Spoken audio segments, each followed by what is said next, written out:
Hey there! In this episode of Analytics Academy, I'm going to show you how you can use a tool called Attributor to capture Google Analytics data in Ninja Forms so you can see where all your leads are coming from. Let's jump in.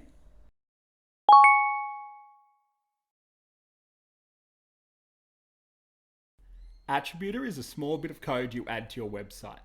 When a visitor lands on your site, it detects where they came from and saves the data in a cookie.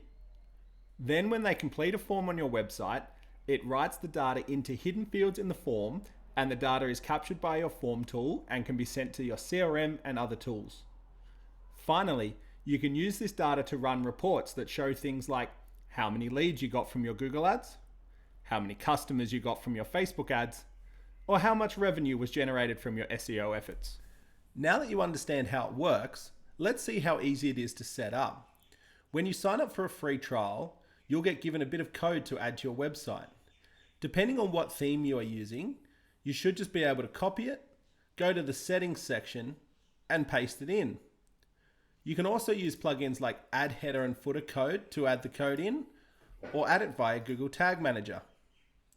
Now go to the form you want Attributor to work with and drag and drop 6 hidden fields to the bottom of the form. Now open up each of these form fields and give it a name and a default value. That's it, you're done.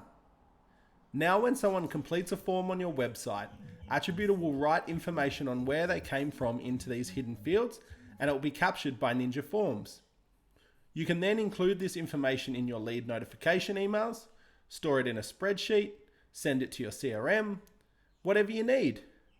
To learn more and start a free trial, visit attributor.io today.